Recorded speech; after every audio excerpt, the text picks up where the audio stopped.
दोस्तों, आप तमाम लोग जान रहे हैं कि देश भर में लोकसभा का चुनाव जो है वो खत्म हो गया है। तमाम पार्टी जो है उनके जो रिजल्ट्स हैं वो भी आप तमाम लोगों के सामने हैं। ऐसे में अभी बात करेंगे एआईएमआईएम पार्टी की। आप तमाम लोग जानते हैं कि देश भर में कई सारी लोकसभा सीट पर एआईएमआईएम पार्टी चुनाव लड़ रही थी। तो अलग अलग जगह पर एआईएमआईएम ने चुनाव लड़ा।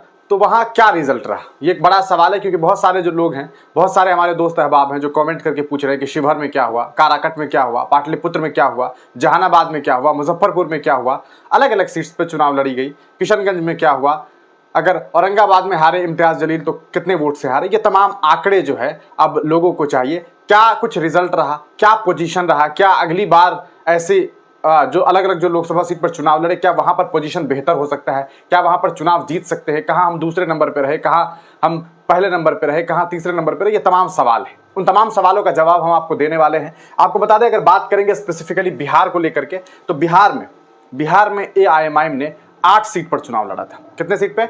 8 सीट पर चुनाव लड़ा। उसके अलावा औरंगाबाद में इन्होंने चुनाव लड़ा। इसके अलावा अगर बात करेंगे तो औरंगाबाद के अलावा असदुद्दीन ओवैसी साहब खुद जो हैं वो हैदराबाद में चुनाव लड़े। तो ये तमाम सीट हैं। उन तमाम सीट्स की जानकारी जो है हम आपको देने वाले हैं और आपको बताने वाले हैं कि आखिरकार क्या पोजीशन रहा, क्या रिजल्ट रहा, किस तरह का रिजल्ट रहा। सबसे पहले शुरू करेंगे हम लोग कहाँ से?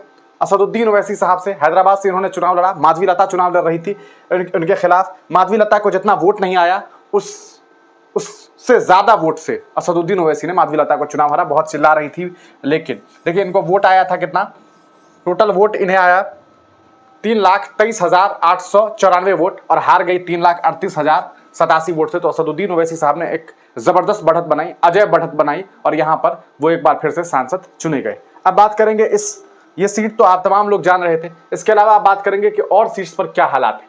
देखिए उसके अलावा बात करते हैं, अब चलते हैं सीधे महाराष्ट्र और महाराष्ट्र से देखते हैं इम्तियाज जलील साहब का क्या हाल रहा। इम्तियाज जलील साहब जो है वो चुनाव हारे 1,34,000 वोट से। और यहां पर चुनाव हारने की वजह क्या रही? इम्तियाज जलील साहब के चुनाव की हार की वजह अपने ही लोग रहे। सबसे पहले अगर बात करें तो प्रकाश अंबेडकर साहब की पार्टी जो वंचित बहुजन अगाड़ी है, इन्होंने अफसर खान साहब को टिकट दिया और उन्होंने 70,000 वोट गेन करके यकीनन ये बात कही जा सकती है कि इम्तियाज जलील का वोट काट लिया। और दूसरी बात, चूंकि इस बार जो चंद्रकांत खेड़े थे जो कि पहले इंडिपेंडेंट लड़ा करते थे, इस बार इन्होंने पार्टी से चुनाव लड़ा, खास करके शिवसेना उद्धव बाला साहब ठाकरे की पार्टी से चुनाव लड़ा। तो कई सारे मुसलमानों ने जो है इस बार उन्हें भी वोट दे दिया, क्योंकि बहुत सारे लोगों को राहुल गांधी को प्राइम मिनिस्टर बनाना था और इस वजह से एक अच्छे लीडर जो बहुत जबरदस्त तरीके से सदन में बोलते थे वो इम्तियाज जलील साहब यहां से चुनाव हार गए।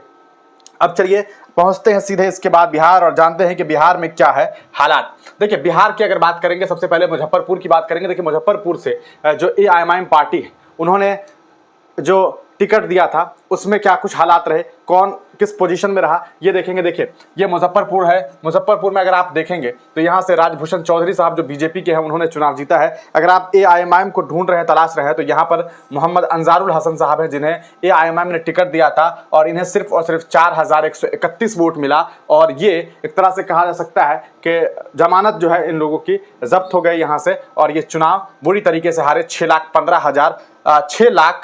6,15,618 वोट से जो है एआईएमआईएम के कैंडिडेट मुजफ्फरपुर से चुनाव हार गए। इसके अलावा आप चलते हैं दूसरी तरफ और देखते हैं दूसरे सीट पे क्या हालात हैं। इसके अलावा देखिए ये महाराजगंज है। बिहार में महाराजगंज से जो है कांग्रेस के जो बिहार के प्रदेश अध्यक्ष हैं उनके पुत्र चुनाव लड़ रहे थे और उनके खिलाफ भारतीय जनता पार्टी ने जो है वो चुनाव जीत लिया। देख सकते हैं आप कि ये जो मार्जिन है वो लगभग 1,02,651 वोट से जो है बीजेपी यहां से चुनाव जीत गई। यहां पर जो एआईएमआईएम पार्टी है उन्होंने अखिलेश्वर प्रसाद सिंह को टिकट दिया था, एक नॉन मुस्लिम को टिकट दिया था। उन्होंने 7,767 वोट पाया और 5,21,766 वोट से जो है वो भी चुनाव हार गए। तो कहा जा सकता है कि बहुत बुरी तरीके से चुनाव हारे। इसके अलावा देखेंगे किशनगंज, बिहार की सबसे ज्यादा हॉट सीट। बिहार में किशनगंज से इस बार बहुत उम्मीदें थी कि इस बार जो है अख्तर उल इमान साहब चुनाव जीतेंगे, लेकिन वो तीसरे नंबर पर रहे और 93,586 वोट से वो चुनाव हार गए। एक बार फिर जो है 5 लाख, ये आंकड़े थोड़े से गलत दिखाई दे रहे हैं, नहीं हाँ 4,28,050 वोट ला करके मोहम्मद जावेद साहब जो है यहाँ से चुनाव जीत गए। एक बार फिर तीसरे नंबर पर अख्तरुल साहब रहे और वो चुनाव हार गए। इनसे बहुत उम्मीदें थी। असदुद्दीन ओवैसी साहब ये सोच रहे थे कि इस बार जो है कहीं ना कहीं यहाँ से अख्तरुल साहब जीतेंगे, लेकिन ये चुनाव हार गए। इसके अलावा बात करेंगे शिवहर, काफी चर्चित सीट आप तमाम लोग जान रहे हैं। शिवहर से जो है राणा रंजीत को एआईएमएम ने टिकट दिया था। राणा रंजीत लगातार प्रचार प्रसार कर रहे थे। जो तस्वीरें वहां से सामने आ रही थी वो काफी जबरदस्त थी। ऐसा लग रहा था कि बेहतरीन जो है वो लड़ाई जो है देखने को मिलेगी और शिवहर से जो है राणा रंजीत चुनाव जीत करके निकलेंगे। लेकिन राणा रंजीत भी यहां से बुरी तरीके से हारे। अगर आप देखेंगे लवली आनंद यहां से 29,143 वोट से चुनाव जीत गई। तीसरे नंबर पर भी राणा रंजीत जो है वो नहीं पहुंच सके। उनसे बहुत ज्यादा वोट जो है अखिलेश्वर श्रीवास्तव है उन्होंने गेन किया, लगभग 29,094 वोट उन्हें मिला। उसके बाद कन्हैया कुमार नाम के एक इंडिपेंडेंट है, उन्हें 20,000 वोट मिला। राणा रंजीत जो कि खुद एक पूर्व सांसद के बेटे हैं, सीताराम बाबू के बेटे हैं, उन्हें सिर्फ 11,979 वोट मिला। इन्हें कहा जा सकता है ना मुसलमानों ने वोट दिया और ना ही इन्हें इनके राजपूत समुदाय के लोगों ने वोट दिया और ये चुनाव हार गए। कुछ वोट मिले दोनों ही तरफ से, बाकी ये चुनाव हार गए। इनके तरफ से भी अगर आप देखेंगे तो ये एक तरह से कहा जा सकता है कि बहुत बुरी तरीके से चुनाव हार गए हैं। इसके अलावा बात करेंगे पाटलिपुत्र से, खुद असदुद्दीन ओवैसी साहब यहां पहुंचे हुए थे। लालू यादव की बेटी यहां से चुनाव जीती। मीसा भारती ने रामकृपाल यादव जो 2 टर्म सांसद थे यहां से, उन्हें चुनाव हरा दिया। यहां पे बात करेंगे अगर तो फारूक रजा डब्लू को जो है टिकट दिया गया था। उन्हें 4,023 वोट मिले और ये लगभग 6 लाख से ज्यादा वोट से चुनाव हार गए हैं। तो ये हालात है इन नेताओं का जिन्हें एआईएमएम ने टिकट दिया। इसके अलावा बात करेंगे काराकट से आप तमाम लोग जानते हैं कि इंडिपेंडेंट कैंडिडेट पवन सिंह यहां से चुनाव लड़े और उपेंद्र कुशवाहा को इन्होंने पूरी तरीके से चुनाव हरा दिया और यहां से राजा राम सिंह जो कि कम्युनिस्ट पार्टी से थे वो चुनाव जीत गए। अगर बात करेंगे एआईएमएम की तो प्रियंका प्रसाद चौधरी यहां से चुनाव लड़ रही थी। 11,000 वोट इन्होंने गेन किया। 11,000 वोट जो है ये लेकर के आ पाई, लेकिन 3,69,575 वोटों से ये भी चुनाव हार गई। तो कहा जा सकता है कि बुरी हार एक देखने को मिला। ये कम से कम 10,000 का आंकड़ा जो है वो पार कर सकी। मधुबनी से बात करेंगे। मधुबनी लोकसभा की अगर बात की जाए तो यहाँ पर अली अशरफ फातमी साहब को राजद ने टिकट दिया। अली अशरफ फातमी यहाँ से चुनाव हार गए। एक बार फिर भाजपा के सांसद जो मौजूदा सांसद थे अशोक कुमार यादव वही चुनाव जीते। अली अशरफ फातमी को यादव समुदाय के लोगों ने बहुत हद तक जो वोट मिलना चाहिए था उन्हें वोट नहीं दिया गया और एक बार फिर यादव वोट जो है वो कन्वर्ट होकर के भाजपा की तरफ गया और एक और मुस्लिम कैंडिडेट चुनाव हार गए।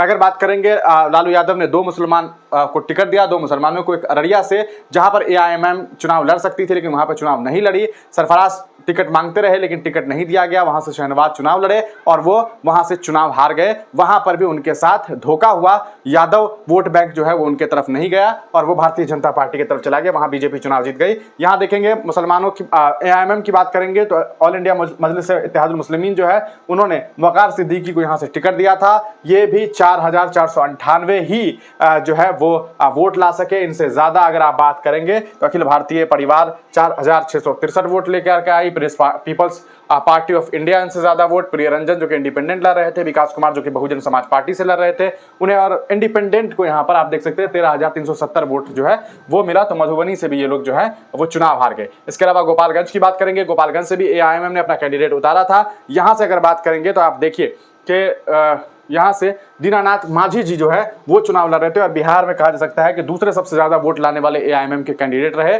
और 29,992 वोट इन्होंने पाया और ये तीसरे नंबर पर रहे।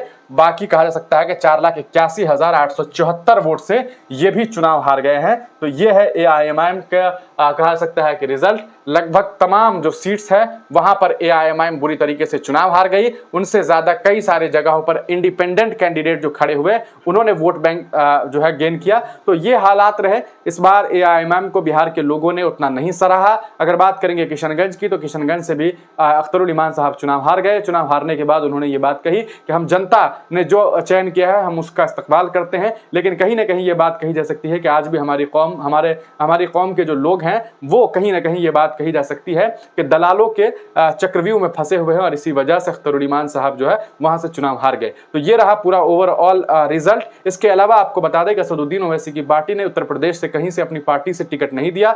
वहां पर वो एक पीडीएम करके जो है वहां एक नई कहा सकता है कि नया गठबंधन बनाया गया, थर्ड फ्रंट बनाया गया, एक एक दल था उस दल के साथ और उस दल के साथ इन्होंने जो है वो चुनाव लड़ा। मैं अचानक से वो नाम भूल रहा हूं, उनके साथ उन्होंने चुनाव लड़ा, लेकिन वहां पर भी इन लोगों को एक भी सीट नहीं मिली। तो ये ओवरऑल जो है वो रिजल्ट है। आप तमाम लोग अब अपनी राय कमेंट सेक्शन में जरूर दीजिएगा। आपको क्या लगता है कि क्यों एआईएमआईएम पार्टी जो है वो चुनाव नहीं जीत पाई।